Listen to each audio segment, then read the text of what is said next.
Episode 10, A March Begins. Once positive that no man was falling out, Jeffries continued, we encountered 3 different species. I did not get a good look at any of them, but some of your teammates did. The largest group are a dark brown, 3 meters tall, fur-covered bipeds, closer to bears than apes and look and for that matter, movement. They carried staffs, but are not strong or skilled. You have all been trained on how to fight a person with a staff bare-handed. I can testify that it works just as well against them as anyone else not expecting those maneuvers.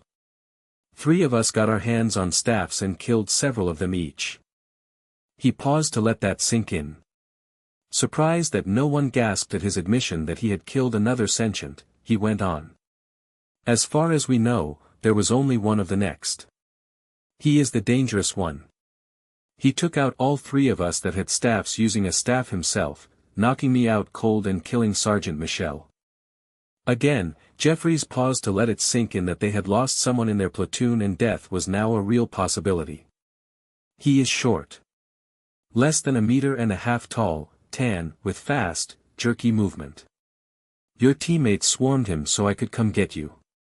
He may have been injured. But it is possible it was slight, and he recovered. Looking to where he thought the man was, Jeffries went on. Cho, your squad goes first. If you encounter him, you must keep him occupied and distracted while javelins will rain down on your position. Cho's voice was grim when he replied, understood, sir. This was insane. He could not believe that he had just ordered men to be prepared to commit suicide. Even more shocking was that neither Cho nor any man in his squad fell out when told what he were being tasked with. Other than that the third is a bipedal lizard, there is little I can tell you of them. There are only a few and they didn't fight, and they kept themselves apart from the others. I don't know their capabilities in combat or even if they will fight. That said, if we do not encounter the small tan dwarf, we will not use javelins. You are too blind to use them well, and there will be a chance of killing the people we are there to rescue using them in volley.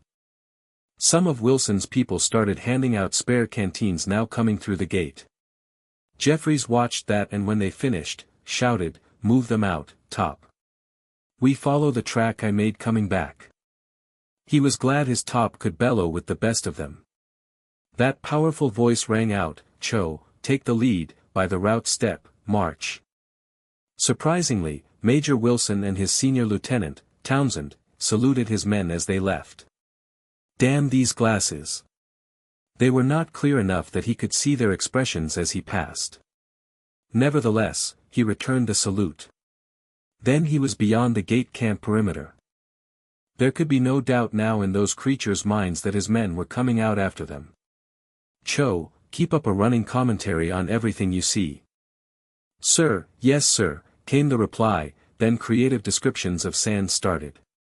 But after a short time, Cho called out. To my right, sir. I see scraps of cloth and other artifacts. Jeffries suppressed his temptation to order a detour to see if there were weapons his men could use. Ignore them. They may not know we have improved our vision, and I don't want to give it away yet. Yes, sir, I'll keep that in mind. His tone changed. You heard the lieutenant, squad. Don't let on we can see farther than before. Twice the distance that the scraps had been at from the gate, Cho called out, contact, sir. Enemy on left and right. We're walking into a trap. Carry on, soldier, called out his top.